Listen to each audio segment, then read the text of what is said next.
Wofford, and this is your Monday Moment. We're still in that learning mode, hence the venue. But today our discussion is about how exactly do you lead in a new normal? By now, chances are you have gone through either an occurrence, a world event, or a transaction that's caused you to have to adapt rather quickly to what we might call a new normal. If you've been through the recent pandemic and it has negatively impacted your office, which most cannot say they've been unscathed, then your new normal may yet to be clear or even close to being formulated. But as we've talked through how to lead through and everything is changing, how do you now start doing things like planning when there's not much of which we can be certain? There's a lot to be said for being the leader, charging ahead, looking to create, develop, and maybe settle in on something called your new normal. But how exactly do you do that? Well, as there often is, there are a couple of steps. And in this case, there are 4 that will be most helpful. Let's take a look. The very first step, when you're looking to lead in a newly normal environment, is to assess what exactly has stayed the same. What has remained? What people are still there? What projects are still in the pipeline? What successes can you still say exist and that need celebrating? When you have a new normal, there's always new opportunities, and yet always also elements that didn't arrive with you into this new territory. But take a close inventory of people, processes, projects, and include customers, relationships, connections, and possibilities and opportunities, and look at what's remained the same. And maybe the next question is, what have you yet to consider as a new option? Secondly, when you're leading through this new normal or trying to develop it, find those gaps, those opportunities. Find the gaps that need filling. Maybe now in your market or your profession or your industry, there is a bright, shining, newly uncovered opportunity that never before, had we not been through such an upheaval, would it have been uncovered or even able to be seen visually. Survey your landscape. Take a look at what your customers are now telling you is more important. Take a look at what employees are now asking for, and it may not be what caused them to line up at the HR door before. But as a leader, take a close and fervent look at what the gaps are that now exist and that need filling. Because to use an analogy, if your organization were a sidewalk, you're trying now to walk down the sidewalk normally.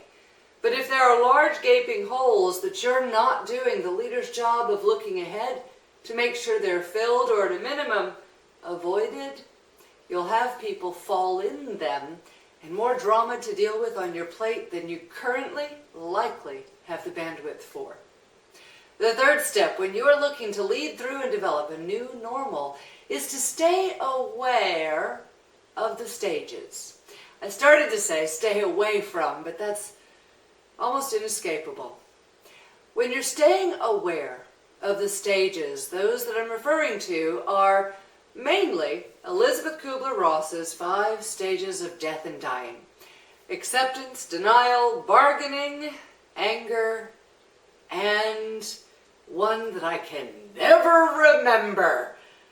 Also keep in mind, those stages are going to be something those you lead face if something in your organization has permanently changed.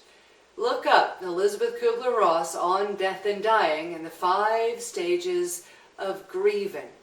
Be aware that in the event of any significant loss, not just of people, but of process, of position, of colleagues, of workspace, of office, of employment, those 5 stages will be present.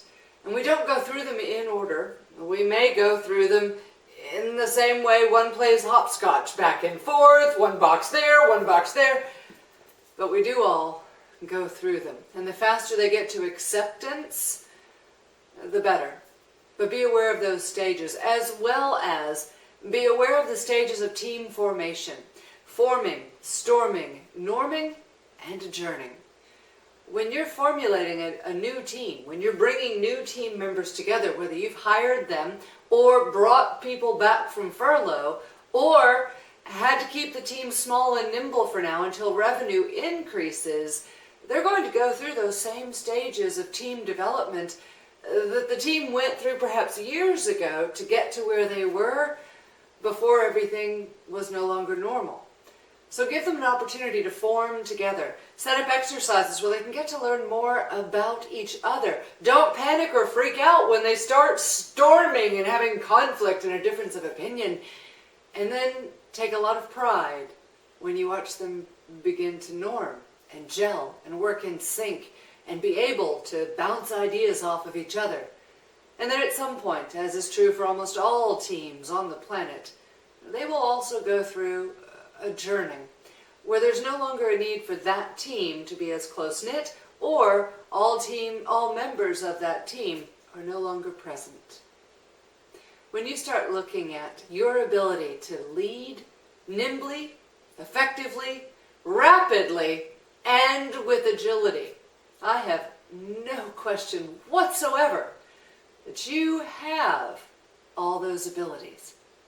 And yet one thing to keep in mind that we all struggle with is whether or not you believe it. When we look at how to lead in a new normal, one of the most important steps for you to take is to keep going. Yeah, things are different. Yeah, some industries have gotten skyrocketed results in this time period. Some industries have likely changed and will never again look as they did in the earlier months of 2020. But your goal, your role as a leader of people looking to you for leadership, and that you have the privilege and responsibility of leading, is to keep going. Even on the days you don't feel like leading, even on the days when you think your super leader cape fell off somewhere miles back, or you don't know what all the answers are or what the new normal even looks like.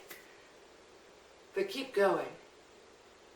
It'll become evident, and you'll have followers.